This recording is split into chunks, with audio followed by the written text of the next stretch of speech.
We're going to look at three big social trends started by the boomers.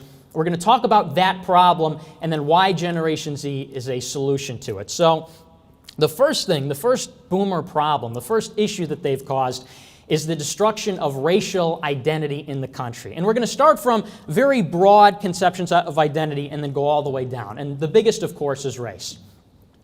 Now, we all know what's going on in the country. We've all seen the same statistics. We're all worried about the same future, where if present trends continue, depending on which statistics you look at, by 2050, by 2065, by 2072, the white population will be less than a majority of the country. And again, it varies by which estimate you look at. Could be 43%, could be a little less. Some say in Canada, within 100 years, they could be less than 20% of the population. So we understand very clearly in this room, I think all of us, what's going on with race. And a lot of people will boil this down to the 1965 Immigration Act. And of course, this is what inaugurated mass migration. This is the reason why the amount of immigrants, the volume of immigrants, and the kind of immigrants has changed so rapidly. It's a direct consequence of this law. And a lot of people go back to it. A lot of people understand this. This is really ground zero of mass migration. But of course, this was not the responsibility of the boomers, the sponsors of this bill, the people that wrote it, the people behind it, the intellectual backing behind it, was not created by boomers. But really, the 1965 Immigration Act was not the decision point. We understand, and if you know anything about the 65 Immigration Act, this was sold under false pretenses. This was not something that was popularly supported. The sponsors of it had to lie to get it through. You look at Ted Kennedy, and he explicitly lied about what would happen. He said the amount of immigrants, the kind of immigrants would not change. And of course, both of those were untrue. But really, we didn't see the spike in immigration from the Third World until several decades later. It didn't really take on the character it did until a few decades ago. And so I traced the real problem back to the culture wars of the 1990s. It's often talked about the 65 Immigration Act, not so much the culture wars of the 1990s. Now, I was born in 1998, so I just missed it. Just missed the Pat Buchanan brigades and all the rest. But there are some very troubling statistics about this that tell us something about the nature of our society, that there were many referendums held in the 1990s, between 1990 and the early 2000s. Referendums about affirmative action, referendums about making the English language institutionalized into the law, into state constitutions, into state law, making it so that people are required to speak English in public schools. And with the exception of one single referendum in that period of about 15 years, every single one of them, a majority of voters voted against mass migration, these cultural trends, voted in favor of English, voted against affirmative action. And despite this, the governments, the corporations, the state legislatures and assemblies, the constitutions, all changed with the corporate interest. And so this is why we don't totally pin it on the boomers. It wasn't an active thing by the boomers that they inaugurated this. They were teenagers when the law passed, but they fell asleep at the wheel. They fell asleep at the wheel. And these kinds of trends which informed these legal changes, these demographic changes, they go back to one very troubling, very disturbing lie about race. And we've all heard it before when we talk about differences in race, when we talk about immigration, when we talk about affirmative action. We always hear that we are ignorant. We are the naive ones. Because, of course, race is only skin deep. This is the most pernicious lie of the boomer generation, that race is merely skin color. And this is one of those social trends that has been really problematic. This is one that has been accepted by the boomers and indoctrinated by them into the young. That we're all the same people, all pink on the inside. We just come in different colors. And who could be so ignorant? Who could be so bigoted that we could hold these different views about different people just because they look different? Not because they have different characteristics, not because they have different identities, different histories, different heroes, different cultures, different biologies.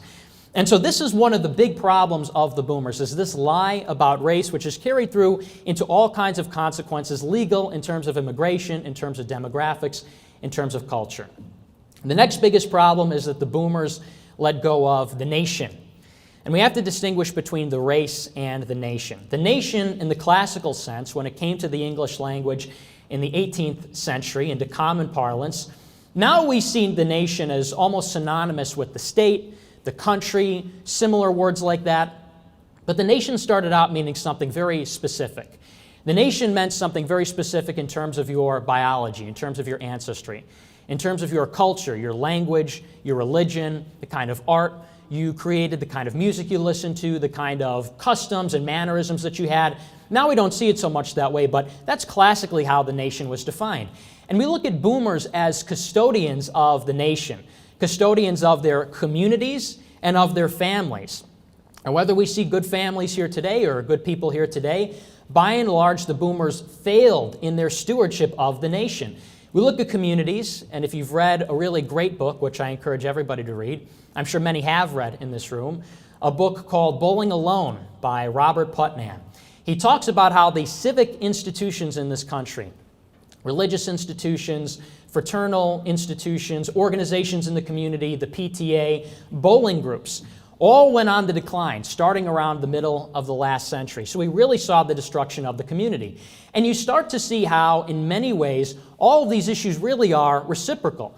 We look at the mass immigration trend, the destruction of race, and can we see how it informs, how that has influenced the destruction of the community? For example, you look at a city like Chicago or a city like New York City or Los Angeles.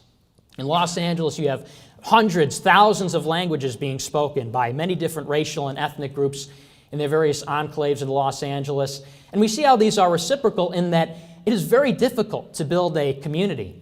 It is very difficult to build a fraternal organization, a PTA, a soccer league even, if you don't even speak the same language as your neighbors, if you don't even share the same customs, you don't go to the same church, you don't share the same artwork. Maybe if you say a certain word, that could cause a very big falling out between people. So we see how these various kinds of identities are reciprocal. So they saw the destruction of the community. In many ways, America was built on these civic, secular institutions away from governments. Tocqueville wrote about this in Democracy in America, how the strength of the American Republic was found not in the state, not in the broader nation like in France or in Germany, but in these local organizations, and these all came apart around the middle of the century.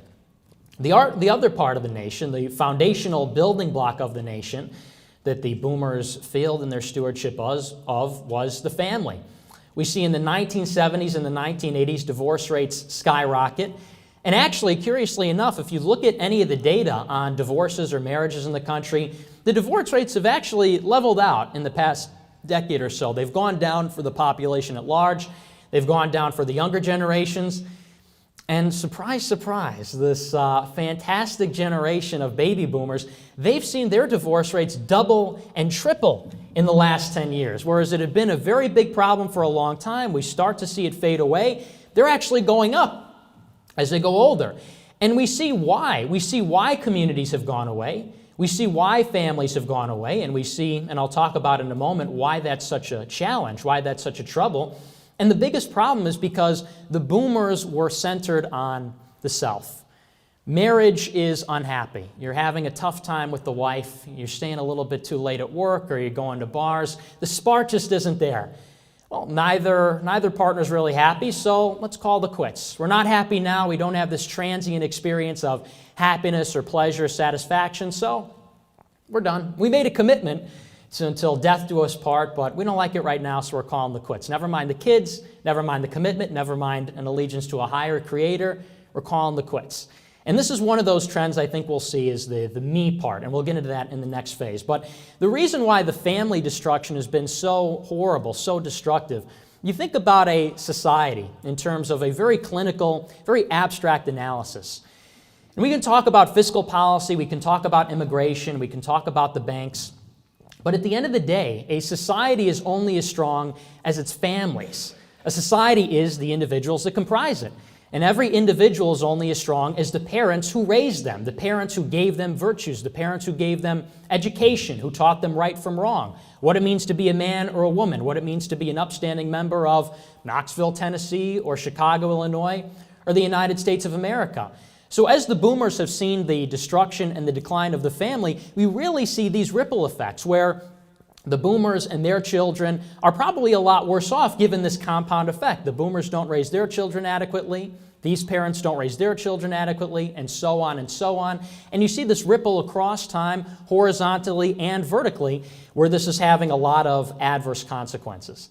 The last major issue, the last worst, I think the worst and the narrowest idea of identity that the boomers have seen deteriorate is the spirit, communion with God. We talk a lot about race in this movement, and I think that's because it's very visible, and I think it's a very secular component of what's going on, but a big problem is the destruction and the decline of religion in America.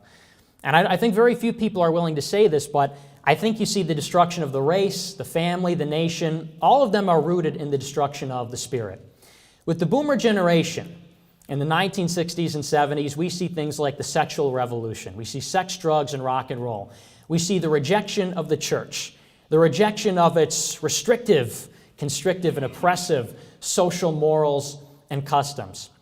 You look at any graph about church attendance, regular church attendance, and it goes from the greatest generation and the silent generation up here, down to the boomers, all the way down here. Something like 23% of boomers in their younger adulthood said that they attended church regularly. And you think about this loss of communion with God. You think about the loss of the nucleus of the society. And think about it in terms of the other levels of organization. You think about it in terms of the community. Very difficult to have a community when you're not able to have reconciliation, when you're not able to have communion with them every Sunday, right on time at church, where you say, in the Catholic tradition, peace be with you, you shake hands, you get all dressed up and you talk. It's very hard to have communion when you lose that kind of organization. It's very hard to have families. It's very hard to find a good justification for families, for the individual, if not for religious values. Of course, when boomers go off the reservations, away from sexual morality, they say that's all stuffy, that's all oppressive. We just want to dance. We just want to do our drugs, have a little fun, hang loose. And I saw on Twitter, Christina Hoffsommers tweeted something like this. And Christina Hoffsommers, you could say she's kind of right-wing, relatively right-wing. She fashions herself as kind of a right-wing free speech icon. But she tweeted sometime in the last month to my generation, to the younger generation, let loose. When we were kids, we had sex, drugs, and rock and roll, and you guys are so stressed out. Chill out, man. And you think about that kind of mentality, and maybe we can say, we can watch our movies, we can listen to the Rolling Stones and the Beatles. We can say, hey, what does it really do anybody that much harm if we're just having a good time? The saints are the boring people there in heaven. We'd rather laugh with the sinners than cry with the saints, as Billy Joel said. But you look at how society has become completely unmoored from these social, particularly religious norms, and the consequences it has on the family and on the community. Lastly, you look at race in terms of religion and what has bound together European and American civilization in the last millennium, quite like Christendom, quite like Christianity. We've seen the Great Crusades. We saw the Siege of Vienna in 1683 when the Polish came to the rescue of the Austrians. We look at the defense, the shared virtues, values, customs that had to be defended from the Ottoman Empire, from the various caliphates. We look at in the Cold War, a lot of them were, of course they were Orthodox in the Soviet Union and traditionally Orthodox, but there was a great deal of unity in this country rallying around a moral cause. It wasn't just about ideology. At the end of the day, it wasn't about what kind of economic system you wanted. It was about the fact that we were fundamentally good. We were a Christ-loving people, and the people in the Soviet Union were butchers. They were not humanitarians. And so we look at the loss of God in the individual, and in many ways we can attribute that to these higher levels of identity, whether they be family, community, nation, or race, which have been lost. And this is because of materialism and because of the idea of the me generation. The boomer, we have these stereotypes online that the boomer is concerned about the gross domestic product. The boomer is concerned about the money. The boomer is concerned about the taxes, about the management of the fiscal policy in the state. But of course, all these things mean nothing to us. The boomer is concerned about himself. The boomer is concerned about, we're not happy in our marriage, so we split. We're not happy in our community, in our town, so we split. We're not happy with our country, so we go somewhere else. But this generation, Generation Z, is re-embracing what it means to have a community-oriented mentality, to have a community, a racial, a communitarian consciousness. And so a lot of it can be attributed to that loss of God for the individual. And this, I think, encapsulates the problem with the boomer. You see the loss of these identities at every level, from race to nation to community to family, down to the individual. We see where this comes from at the root causes. And this is where we are today. This is the problem where we are. I think many people oversimplify it when they say it's simply a policy issue. If we only passed this law, if we only passed this immigration law, if we only passed this tax law, if we changed the immigration composition this much, then we could save this statistic or that statistic. We could get the demographics just right. But of course, it's a much deeper-seated problem than all of this. Our task is nothing short of rebuilding our civilization from the ground up, from the very and the most fundamental levels of individual human identity, which is spirituality, all the way on up. And that's the problem. But we are here to talk about solutions. We all know about the problem. We all know about the boomer. And of course, I will reiterate, I think we're concluding with the boomer bashing segment. So I will come back and say, remember, the people in here, the boomers here, the asterisk is not you guys. Of course, you guys are the good ones, and we like you. But we're here to talk about solutions. And the solution lies in Generation Z. There's been a lot of debate in this movement about how viable Generation Z will be for the country. I think this has been a meme for a long time, and lately it's taken a lot of hits because of the Tide Pod challenge. That's been a real obstacle to this generation. David Hogg and the Parkland shooters, they have set us back. I think Tide Pods, Fortnite, David Hogg, these are the horsemen of the Generation Z apocalypse, really set us back a long way. But if I can give you, I think, a little bit more of a contextual analysis of Generation Z and why I'm so optimistic about them, and I'm from Generation Z, I come to you as a representative of Generation Z, I think we could look and find that there's a tremendous opportunity here. And the first reason I think that is because if you look at any of the statistics on Generation Z, they're very different from the preceding generation of millennials. The boomers don't like the millennials. This is the perpetual war. You talk about warfare that goes on forever. You talk about the 100 Years' War. I don't think there's been a nastier war in history than this dialectic between the boomers and the millennials. The boomers who shake their fist and say, get a job, get out of your mother's basement, put down the video games, time to grow up. And the millennials just say, you just don't understand. It's pretty rough out there.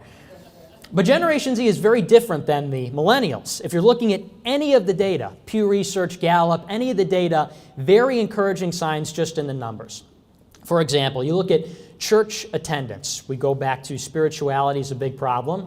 Whereas for the boomers, you had this tremendous decrease from Greatest Generation and Silent Generation down to something like 21% for the boomers, say they go to church on average as young adults. For Generation Z, that number is more than 40%, more than double. Every generation since the boomers goes down and down and down. Generation Z is more than double before the degeneration started.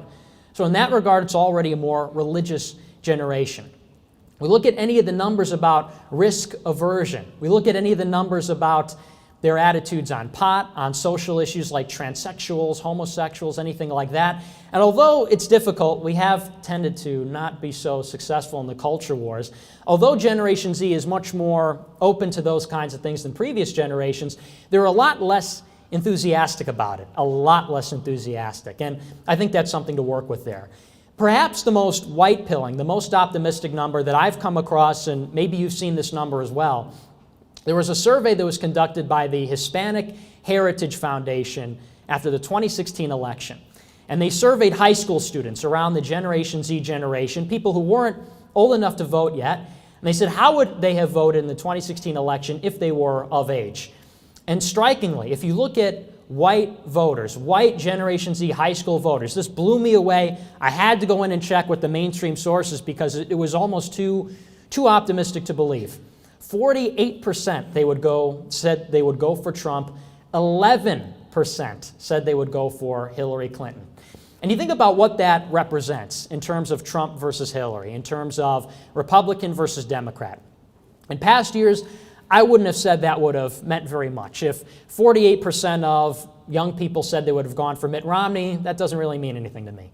They go for low taxes, big whip. They go for hedge funds and the stock market getting richer, and big whip, but they're for amnesty. With Donald Trump, we see a candidate who represented something different. With Donald Trump, whether he was totally on our side, and many people have talked on this issue, Jared Taylor is one of them, Spencer, others talk about this, Donald Trump was implicitly, almost intuitively, calling back to that traditional America. It was about revanchism. It was about nostalgia for the way America used to be, and all the ways you're not allowed to say. And so I think you look at a number like that, 48% versus 11%, and the numbers are all there. Additionally, not just on the quantitative side, but on the qualitative side, you look at the formative events of Generation Z, the formative historical events in their lives. And this is what really, really made me optimistic about this generation. You look at the boomers and why things have gone the way they have in terms of immigration and demographics. And it's not surprising to see why they believe the things they do about race. When they were growing up in the 1950s and the 1960s, even the 1970s and 80s, they saw real racial discrimination, real injustice. And it's debatable how long that's gone on. I think we saw the worst of it in the 50s and 60s as the civil rights era took on, a very successful tone. But they really saw the real kind of racism that we hear talked about on BuzzFeed, on MSNBC. That was when it was really happening. And so you talk to an older generation, somebody from an older generation today about these racial issues, it's a lot harder, I think, for them to sympathize with us because they've seen the other side of the coin. They've seen the actual not so good part of it. They've seen the excess of it.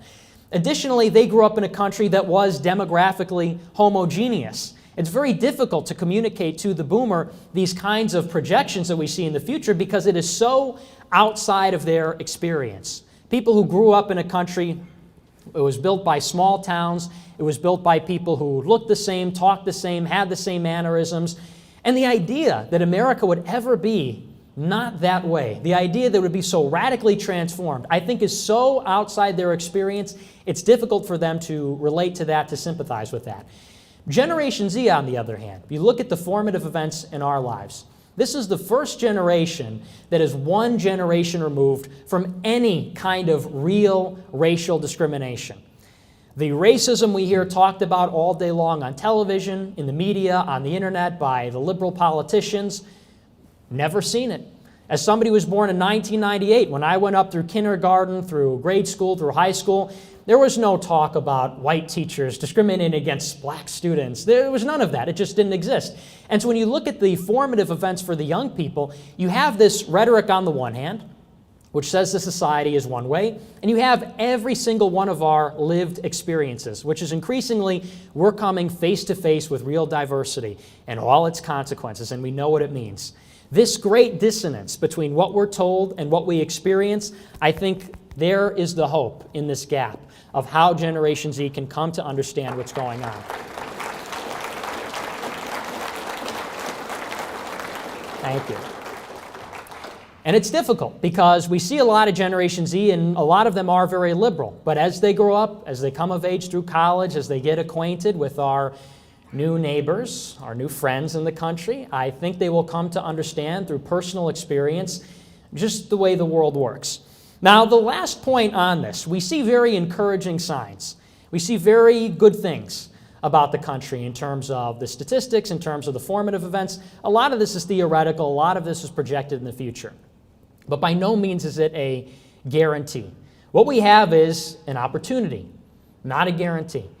And so while this generation is primed for reform, this generation is primed for, I think, a real counter-revolution in terms of ideology, in terms of race, in terms of all these other things, it has to be actualized. We have to keep our foot on the gas. We cannot fall asleep at the wheel as the previous generations have. Now, I will say I'm especially encouraged by exactly what we're fighting for, in the sense that this is a cause that speaks to us. This is our home turf.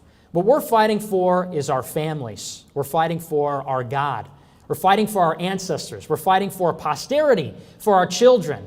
We see what has gone on in this country for 50 years. It's not mismanagement. It's not neglect. It's not unintended consequences. It is evil. It is deliberate. It is by design.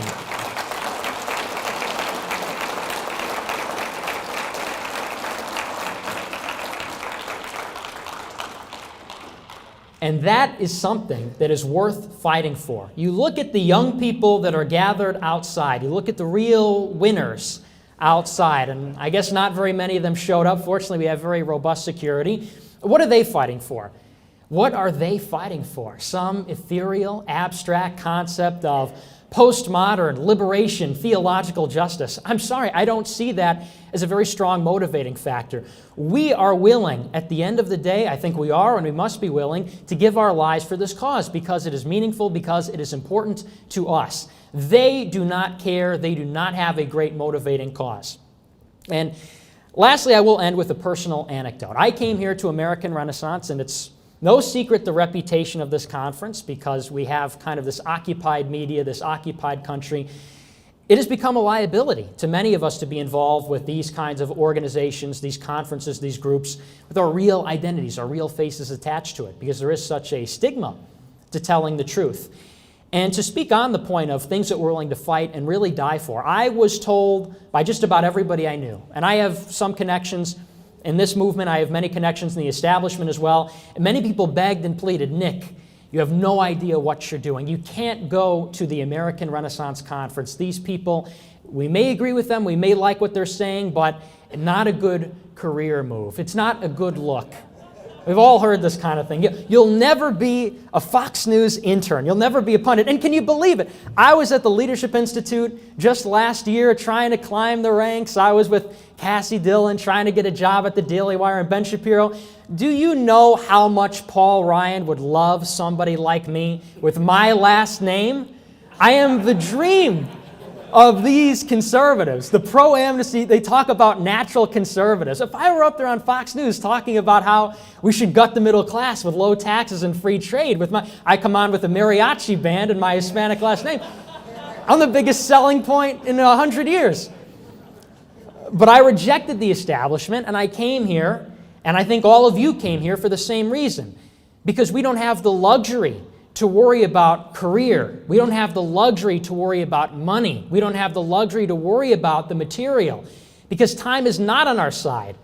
And if we don't succeed, if we don't win, the consequences will be catastrophic for ourselves, for our people, for everyone that we love. And so I'll end with a quote right here by the Venerable Fulton Sheen, who was a great Catholic archbishop back in the day. And he said something very poignant in his book, The Life of Christ, and I think it speaks to what motivates us all to be here, where we should aim, how we can bring Generation Z up, the kind of fighting spirit we need. He said, quote, "We need a Christ who will restore moral indignation, who will make us hate evil with a passionate intensity and love goodness to the point where we can drink death like water." And I think the cause is just enough that we can do that. Generation Z, you are our last hope. I will lead you, but it'll be a fight. Thank you.